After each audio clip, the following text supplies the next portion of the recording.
Hey everyone, welcome back. कहानी की शुरुआत में हमें सोइचिरो नाम का एक इंटेलिजेंट लड़का बता रहा होता है कि उसकी मॉम उसे जन्म देने के बाद ही चल बसी और जब वो 17 साल का था तब उसके डैड भी उसे छोड़कर चले गए, यानी उनकी भी मौत हो गई।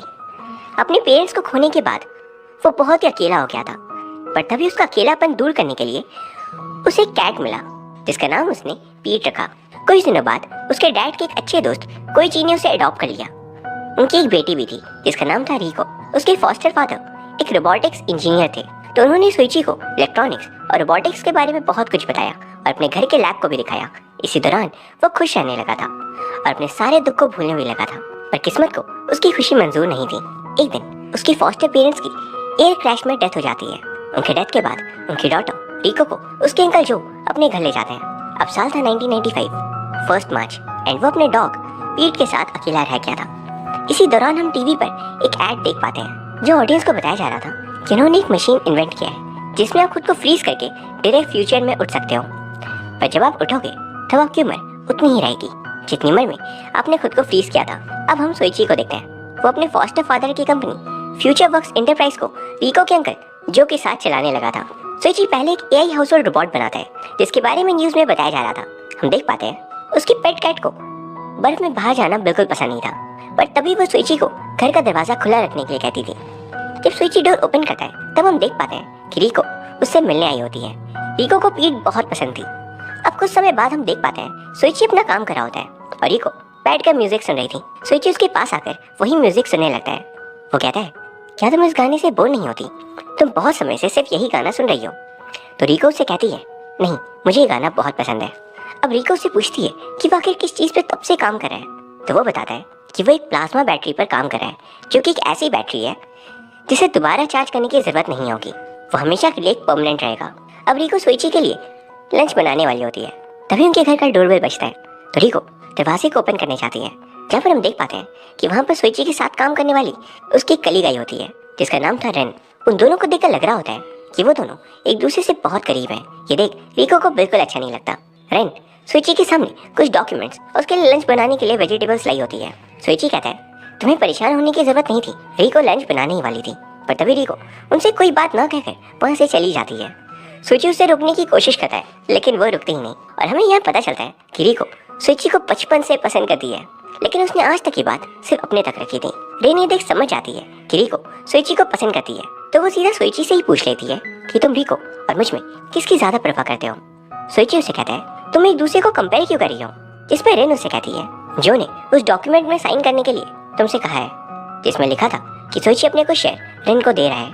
कुछ देर सोचने के बाद सोइची उसमें साइन कर देता है। तभी रेन उसे किस करती है।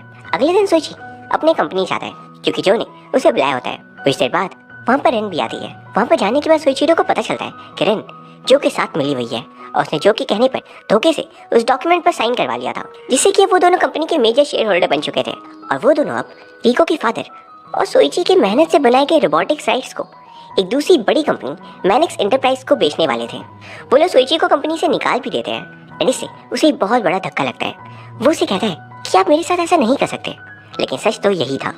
अब वो जल्दी वहाँ से अपने घर की तरफ आने लगता है। तभी रास्ते में उसे अपनी कंपनी की एक ट्रक दिखाई देती है।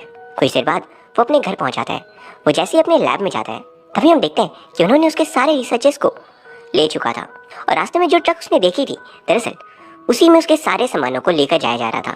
सोइची अब पूरी तरह से टूट चुका होता है। तभी कुछ देर बाद वहाँ पे रिको आती है। वो लैब की ऐसी हालत को देखकर उसे पूछती है कि लैब की ऐसी हालत किसने की? तो वो उसे झूठ कहता है कि ये सब कुछ उसने खुद किया है। रिको कहती है, नहीं, तुमने ये नहीं किया होगा, मुझे पता है, ये सब डैड और तुमने साथ मिलकर बनाया था। सोइची कहता है, मेरे लिए जो कुछ इंपॉर्टेंट था मैंने वो सब कुछ खो दिया। ये सुन रिको उसके पास आकर उसे पीछे से हक कर लेती है। वो कहती है, मैं तुमसे प्यार करती हूँ, मैं तुम्हें अकेला ऐसे परेशान नहीं देख सकती। मुझे पता है ये सही वक्त नहीं है, पर चाहे कुछ भी हो जाए अब मैं यहाँ तुम्हारे साथ रहूँगी। और यहाँ उन दोनों की आंखें नम होती हैं। सोइची रिको से कहता है, अभी तुम बच्ची हो, अपने पढ़ाई पर ध्यान दो। ये सुन रिको उसे जोर से स्लैप मारती है क्योंकि वो उसके प्यार को कभी समझता ही नहीं। अब रिको रोते हुए वहाँ से चली जाती है और सोइची ड्रिंक करने लगता है, पर तभी उसके दिमाग में एक जोरदार आइडिया आता है। वो अपना सब कुछ खो चुका था, अब उसके जीने की कोई भी वजह नहीं होती, तो वहाँ से खुद को कोल्ड स्लीप में 30 साल के लिए फ्रीज करने जाता है। डॉक्टर्स का पेपर वर्क करते हैं और जब उसका चेकअप होता है तो वो देखते हैं कि सोइची ने अल्कोहल ली है, तो वो उसे वहाँ से भेज देते हैं। दूसरी तरफ देखते हैं कि रिको एक जगह बैठकर रो रही थी। तभी हमें उनका पास दिखाया जाता है, जहाँ पर हम देख पाते हैं कि रिको जब भी किसी बात से परेशान या उदास होती थी तब वो यहाँ पर आ जाया करती थी एंड हर बार सोइची उसे वहाँ से लेने आया करता था, लेकिन इस बार वो नहीं आया होता। दूसरी तरफ सोइची सोच रहा होता है कि ऐसी परेशानियों से भागने से कुछ नहीं होगा, ये कहकर वो वहाँ से जो के घर की तरफ जाने लगता है। वहीं हम देखते हैं रिको अपने घर वापस आई होती है। वहाँ पर वो अपने अंकल और इनको दूसरे इंजीनियर से बात करते दिखती है। वो इंजीनियर्स सोइची के बनाए गए प्लाज्मा बैटरी को ही कंप्लीट कर रहे थे। ये देख वो तुरंत सोइची को कॉल करने लगती है, पर तभी वहाँ पर उसके अंकल आ जाते हैं, तो वो फ़ोन को कट कर देती है। उसके अंकल से पूछते हैं कि वो किसे कॉल कर रही थी, तो वो बताती है कि वो अपने दोस्त को कॉल करी थी। आज उनका साथ में कुछ प्लान था, ये कहकर वो वहाँ से सोइची के घर की तरफ जाने लगती है। दूसरी तरफ उसके अंकल चेक करते हैं कि वो किसे कॉल करी थी, तो उन्हें इस बात का पता चल जाता है। वो समझ जाते हैं कि उसने उनकी बातें सुन ली। वो उसका पीछा करने लगते हैं एंड कुछ टाइम के बाद जो के घर पर सोइची पहुंच जाता है। वो घर के अंदर जाता है, जहाँ पर वो देख पाता है कि घर पर सिर्फ रिन थी। वो उसे कहता है कि वो मीडिया को बता देगा कि उन्होंने उसका रिसर्च मटेरियल उसे छीन लिया एंड उसके शेयर्स भी धोखे से चुरा लिए। इस रिन सोइची पर किसी तरह का इंजेक्शन लगा देती है, जिससे वो वहीं पर बेहोश हो जाता है। अब वो उसके लाइव बैग को चेक करने लगती है, जहाँ पर उसका कैट पीट रिन पर अपने नाखून से वार कर रहा था। रिन उसका पीछा करते हुए विंडो के पास आती है, जहाँ पर वो देखती है कि सोइची के वैन को कोई चलाते हुए जा रहा था। हमें ये आगे पता चलेगा कि वो मिस्टीरियस मैन आखिर कौन है। अब रिन अंदर आती है, तभी उसे उसके बैग में एक डॉक्यूमेंट दिखता है जिसमें उस कोल्ड स्लीप के बारे में मेंशन था। और ये देख उसे एक आइडिया आता है। वो उसे उसी कोल्ड स्लीप कंपनी यानी मैनिक्स एंटरप्राइज में लेकर आती है। सोइची को जब होश आता है तो वो देखता है कि वो कोल्ड स्लीप के अंदर है। बाहर से रिन उसे कह रही होती है कि वो उसकी कंपनी को ज्वाइन करने से पहले मैनिक्स एंटरप्राइज में ही काम करती थी, अकाउंट्स डिपार्टमेंट में। ये कहकर अब उसे 30 साल के लिए कोल्ड स्लीप में फ्रीज कर देती है। अब यहाँ से हम 30 साल बाद आ जाते हैं। सोइची जब नींद से उठता है तो वो देखता है कि वो एक लैब में बंद है। डॉक्टर से कहते हैं कि साल 2025 है। वो उसका थोड़ा चेकअप करते हैं। वो कहते हैं अपने पैर और आर्म्स को मूव करके देखो, उसके कुछ पार्ट्स अब भी काम नहीं कर रहे होते। तो डॉक्टर कहते हैं डरने की बात नहीं है, बाकी के बॉडी पार्ट्स भी कुछ ही देर में रिकवर हो जाएंगे। भले ही 30 साल बीत गए हों, पर सोइची के लिए ये मानना बहुत मुश्किल था। अब सोइची अपने पेट कैट को ढूंढने लगता है, तो डॉक्टर उसकी पीठ को बुलाते हैं और हम यहाँ देख पाते हैं उसकी पीठ की जगह एक नर्स रोबोट उसके पास आया होता है और उसका नाम भी पीठ था। डॉक्टर वहाँ पर उसे कहते हैं ये एक ह्यूमनॉइड नर्स है और वो सोइची का 5 दिन तक हॉस्पिटल में ध्यान रखेगा। पर सोइची अब वहाँ से जाने की कोशिश कर रहा था, पर पीठ उसे रोक लेता है और यहाँ में पता चलता है 30 साल पहले मैनिक्स कंपनी बैंकरप्ट हो चुकी थी। डॉक्टर से कहते हैं कि रिको नाम की लड़की उसे हर दिन कांटेक्ट करती है। ये सुन सोइची रिको को देखने के लिए तरसने लगता है। इसके बाद जब आसपास कोई नहीं होता तो सोइची वहाँ से जाने लगता है। वो देखता है कि हॉस्पिटल में ह्यूमन नर्सेस की जगह रिपोर्ट्स ही रिपोर्ट्स भरे हुए थे। सोइची जब हॉस्पिटल से बाहर आता है तब वो देखता है कि दुनिया पहले से काफ़ी ज़्यादा डेवलप्ड हो चुकी है। सोइची वहाँ टैक्सी स्टैंड पर जाकर टैक्सी का वेट कर रहा होता है। तभी वहाँ पर पीट आ जाता है। वो सोइची से कहता है टैक्सी को ऐप से बुलाया जाता है। ये कह के वे टैक्सी को बुलाता है। जब वो दोनों टैक्सी के अंदर जाते हैं तब सोइची देखता है टैक्सी में कोई भी ड्राइवर नहीं होता, बल्कि टैक्सी फुल्ली ऑटोमेटिक होती है। अब पीट उसे उसी एड्रेस पर लेकर जाने लगता है जहाँ से रिको की कॉल आती थी। पीट उसे उसका पर्स मांगकर बाहर फेंक देता है। जब सोइची पूछता है कि उसने ऐसा क्यों किया तो वो बताता है यहाँ पर अब ऐसे कागज और कॉइन्स वाले पैसे नहीं चलते एंड इसके बाद वो उसे एक स्मार्टफोन देता है। वो कहता है तुम इस पर अपने अकाउंट से पे कर सकते हो। अब वो दोनों रिको के एड्रेस पर पहुंच जाते हैं। जब वो दोनों उसके रूम के अंदर जाते हैं तो वो नोटिस करते हैं कि घर का सारा सामान इधर उधर बिखरा हुआ है एंड फाइनली उन्हें वहाँ पर रिको नहीं बल्कि रेन मिलती है, जो कि पहले से काफ़ी ज़्यादा अलग दिख रही थी। सोइची उससे पूछता है कि रिको कहाँ है और तुम यहाँ पर क्या कर रही हो, तो वो बताती है कि उससे मिलने का यही तरीका था, इसलिए वो रिको बनकर कॉल करती रही।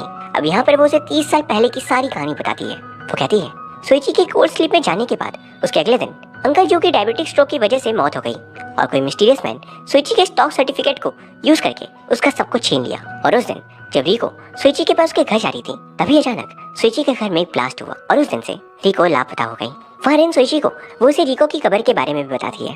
अब सोइची और पीट वहाँ से चले जाते हैं। सोइची उसके कब्र को देख बहुत रोता है। उसके साथ बिताए गए पल भी याद आते हैं कि वो उसे कितना ज्यादा प्यार करती थी, हमेशा उसकी हौसला बढ़ाया करती थी। कुछ समय बाद हम देख पाते हैं कि सोइची उसी जगह में बैठकर रिको की फेवरेट म्यूजिक सुन रहा था जहाँ रिको बैठी थी। अब सोइची पीट से उसकी हेल्प करने के लिए कहता है और वो दोनों वहाँ से गार्जियन मैन्युफैक्चरिंग कंपनी पे जाते हैं जिसने उसके वाले कंपनी को फ्यूचर में खरीदा होता है। वो वहाँ जाकर ऑफिस का पता पूछते हैं तो वो ह्यूमनॉइड उसे कहती है कि अगर उन्हें ऑफिस में जाना है तो उन्हें अपॉइंटमेंट लेनी होगी। सोइची कहता है कि वो कभी यहाँ का शेयर होल्डर हुआ करता था, तो वो ह्यूमनॉइड उसे स्कैन करती है पर उन्हें उसका कोई भी एक्सेस नहीं मिलता। तभी रिपोर्ट को कुछ होता है और वो उसे ऑफिस ले जाने लगती है, जहाँ का प्रेसिडेंट गोटा सोइची को देखकर बहुत खुश होता है। वो कहता है क्या वो उसे पहचान पाता है? सोइची कहता है नहीं, वो उसे नहीं चाहता। गोटा कहता है कि वो उसे इंस्पायर होकर एक इन्वेंटर बना है। सोइची के बनाई गई प्लाज्मा बैटरी ने इस दुनिया में एक बहुत बड़ा रिवॉल्यूशन ला दिया, क्योंकि इस बैटरी को कभी भी चार्ज करने की जरूरत नहीं पड़ती।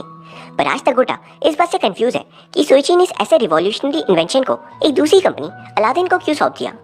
पर सोइची को इस बारे में कुछ भी पता नहीं होता। वो उसकी बातों से बिल्कुल अनजान था, जैसे कि हम। गोटा उससे कहता है कि जब वो स्कूल में था तब वो उसके रेस्टोरेंट पे आया था, तब उसके बारे में न्यूज़ में बताया जा रहा था, जिसके बाद उसके डैड खुश हो गए थे कि सेलिब्रिटी हमारे रेस्टोरेंट पे आया है। वो उसे एक बुक भी दिखाते हैं जिसमें सोइची की सिग्नेचर होती है। अब गोटा तोई नाम की एक प्रोफेसर के बारे में बताता है, पर सोइची को इसके बारे में कुछ भी नहीं पता होता। गोटा उसे बताता है कि सोइची तोई से एक बार मिलने आया था। वो उसका एक वीडियो दिखाकर कहता है कि तोई ने दावा किया है कि टाइम ट्रैवल पॉसिबल है, पर उसने एक यूनिवर्सिटी की फंड के पैसे चुराए थे, इसलिए उसे जेल जाना पड़ा। वो कहता है कि तोई उनके रेस्टोरेंट का रेगुलर कस्टमर था। गोटा ये भी बताता है कि सोइची के कोल्ड स्लीप में जाने के बाद 1995 में सोइची ने FWE के शेयर्स अलादीन कंपनी को सौंप दिए, जो कि काफी बाद में बना था। साथ ही में सोइची को ये बात भी पता चलती है कि फर्स्ट पीट 1 को उसने खुद बनाया था और दूसरे पीट 2 को रिको ने बनाया था, यानी जो रोबोट्स है उन्हें उसी ने बनाया होता है काफी सालों पहले। लेकिन सोइची सारी बात सुन बहुत हैरान होता है कि वो तो कोल्ड स्लीप में था, तो वो ये सब कुछ कैसे बना सकता है। उसे लगता है कि कोई मिस्टीरियस मैन उसकी आइडेंटिटी को यूज कर ये सब कुछ कर रहा है। अब सोइची और पीट वहाँ से मिस्टर टोई से मिलने जाते हैं। उनके घर का डोरबेल बजाते हैं तो घर में से टोई बाहर आता है। वो सोइची को ये बोलकर अंदर लेकर आता है कि वो उसका ही तब से इंतजार कर रहा है। जब वो टोई के घर के अंदर आते हैं तो वो देखते हैं कि उसने टाइम मशीन बना ली होती है। ये देख सोइची कहता है कि उसे 30 साल पहले जाना है। प्रोफेसर टोई कहता है कि सोइची की वजह से ही कि उसने टाइम मशीन को प्रूव कर पाया, और टाइम मशीन को जितनी पावर चाहिए वो सोइची के इन्वेंट किए गए प्लाज्मा बैटरी की वजह से ही पॉसिबल हो पाई है। ये सब सुनने के बाद वो यहाँ समझ पाते हैं कि सोइची खुद ही वो मिस्टीरियस मैन है। दरअसल उसी ने टाइम मशीन से पास्ट में जाकर सब कुछ ठीक किया था। अब सोइची के जाने से पहले टोई उसे कुछ सोने की बिस्किट देता है ताकि वो उसे पैसे में कन्वर्ट करके पास्ट वाले टोई को दे सके, जिससे कि वो अपना टाइम मशीन प्रोजेक्ट पूरा कर पाए और ये चीज एक लूप में चलती रहे। प्रोफेसर टोई टाइम मशीन में सन 1995 फरवरी 28 सेट करके मशीन को ऑन कर देता है। इसी दौरान सोइची बेहोश होने लगता है, पर तभी पीट उसे पकड़ लेता है, जिससे कि वो भी उसके साथ पास्ट में चला जाता है। अब हमें पास्ट का सीन दिखाया जाता है। अचानक एक बहुत तेज रोशनी आती है और रोशनी में से वो दोनों बाहर आते हैं। इसी दौरान सोइची बेहोश हो गया था। तभी वहाँ पर तारो सोतो नाम का एक आदमी आता है। वो सोइची को बेहोश देख उन्हें अपने घर में ले जाता है। सोइची के जागने से पहले पीट सोतो को सब कुछ बता देता है कि वो फ्यूचर से आया है और वो एक रोबोट है जो कि सोइची के बनाई गई प्लाज्मा बैटरी से चलता है। अब कुछ टाइम बाद सोइची को होश आता है। वो अपने सामने सोतो को देखता है। उसे पीट ने सब कुछ यकीन दिला दिया था। उसके उठते ही वो उसे कहता है कि वो उसे जानता है और वो 30 साल फ्यूचर से आया है। वो उसके सोने को कैश में भी कन्वर्ट कर दी होती है और उसने उसके लिए ऊपर एक रूम भी अरेंज की थी जहाँ सोइची अपने रिसर्च कंप्लीट कर सकता है। अब रात होती है एंड सोइची पीट से सॉरी कहता है। कहता है कि मुझे माफ करना, मेरी वजह से तुम्हें भी पास्ट में आना पड़ा। तुम्हें सॉरी कहने की जरूरत नहीं है, तुम्ही ने तो हमें बनाया है। अब सोइची अपनी बाकी रिसर्च में वर्क करने लगता है और उसका रिसर्च मार्च 8 में खत्म हो गया था। अब वो एक रेस्टोरेंट जाता है जहाँ पर मिस्टर टोई बैठे होते हैं। वो उनके पास जाकर उन्हें उनके रिसर्च के लिए पैसे देता है। शुरू में वो पैसे लेने से इनकार करते हैं, पर जब सोइची उनसे कहता है कि वो फ्यूचर से आया है और उन्होंने उसे कहा था रिसर्च कंप्लीट करने के बाद ये पैसे उन्हें देने के लिए, तो ये सुन वो पैसे लेने के लिए मान जाते हैं। इसी दौरान टीवी पर सोइची के इन्वेंशन के बारे में बताया जा रहा था। ये देख छोटा वाला गोटा उसे ऑटोग्राफ लेने आता है, जहाँ पर सोइची उसे कहता है कि वो बड़ा होकर एक मशहूर इन्वेंटर बनेगा। अब कुछ समय बाद हम देख पाते हैं कि सोइची तारो से रिक्वेस्ट करता है, क्योंकि वो एक लॉयर था, तो वो उसे कहता है कि वो मैनिक्स इंटरप्राइजेस की टैक्स चोरी करने वाली बात का खुलासा कर दे, और अगर उसने ऐसा कर दिया तो वो उसे अपने सारे शेयर्स देने का वादा करता है, जिससे कि आगे जाकर वो अलादीन कंपनी का प्रेसिडेंट बन जाएगा। उसे बिल्कुल भी यकीन नहीं हो रहा था कि वो फ्यूचर में इतना अमीर हो जाएगा। साथ ही में वो उसे एक और रिक्वेस्ट करता है कि वो रिको को अडॉप्ट कर ले। अपडेट था 9 मार्च। पीट उस ट्रक को रोकने के लिए जाता है जिसमें सोइची के रिसर्च मटेरियल्स को ले जाया जा रहा था। पीट उन्हें ट्रक से भगाकर सारा सामान अपने कब्जे में कर लेता है। अब रात होती है। रिको सोइची के घर में जा रही होती है और वहीं पर सोइची जू के घर जाता है, जहाँ पर सोइची को बेहोश करी होती है। वहीं पे भविष्य से आए वो सोइची पीट को लेकर अपने घर की तरफ आने लगता है। कुछ देर बाद वो अपने घर पहुंच जाता है। वहाँ पर रिको सोइची को बुला रही होती है। तभी भविष्य से आया वो सोइची उसके पास जाकर उसे गले लगा लेता है और यहाँ पर उन दोनों की आंखों में आंसू होते हैं। सोइची रिको से माफी मांगता है। इसके बाद वो उसे अपना कैट देकर खुद ह्यूमनॉइड पीट के पास आ जाता है। वो कहता है कि वो उसके साथ सेफ रहेगी। ये कहकर वो अपने घर को ब्लास्ट कर देता है। अब सोइची रिको को वहाँ से तारो के घर ले जाता है ताकि वो उसे अडॉप्ट कर ले। वो तारो को अपने सारे रिसर्च पेपर्स दे देता है जिससे वो फ्यूचर में गार्जियन मैन्युफैक्चरिंग कंपनी को बेच देगा। इसके बाद वो रिको के पास जाकर उससे कहता है मैं फ्यूचर से हूँ, मुझे वहीं वापस जाना होगा। रिको से कहती है इस दुनिया में तुम ही तो हो जो मेरे हो। तभी वहाँ पर पीट आकर उसे कहता है 30 साल बाद मिलते हैं। अब वहाँ से सोइची जाकर खुद को फ्रीज कर लेता है। इसके 30 साल बाद सोइची जागता है। तभी वहाँ पर पीट उसकी कैट को लेकर आती है। वो एक दूसरे से मिलकर बहुत खुश होते हैं। वो कहता है कि रिको ने बहुत पढ़ाई की और तुम्हारे जैसी एक मशहूर इन्वेंटर बन गई। इसी के साथ वो उसे कहता है कि 20 साल पहले रिको ने खुद को फ्रीज कर लिया था ताकि वो तुम्हारी उम्र के होकर तुम्हारे साथ अपनी ज़िंदगी बिता सके और तुम उसे एक बच्ची कहकर रिजेक्ट ना करो। ये जानने के बाद सोची जल्दी से रिको के पास आता है, जहाँ पर वो हाल ही में उठी होती है। वो दोनों एक दूसरे के हाथ पकड़ते हैं और वो दोनों अब अपनी बाकी की ज़िंदगी खुशी से एक दूसरे के साथ बिता सकते हैं। और इसी तरह ये कहानी खत्म हो जाती है। ये कहानी बहुत ही प्यारी थी एंड साथ ही काफ़ी कॉम्प्लिकेटेड भी। मैं उम्मीद करता हूँ आपको इसके सारे इवेंट्स अच्छे से समझ में आ गए होंगे। अगर आपके कोई भी डाउट्स हो तो कमेंट सेक्शन में पूछ सकते हो। एंड अगर आपको ये वीडियो पसंद आई देन प्लीज़ वीडियो को लाइक कर दीजिए एंड चैनल को सब्सक्राइब भी। Thank you very much for watching.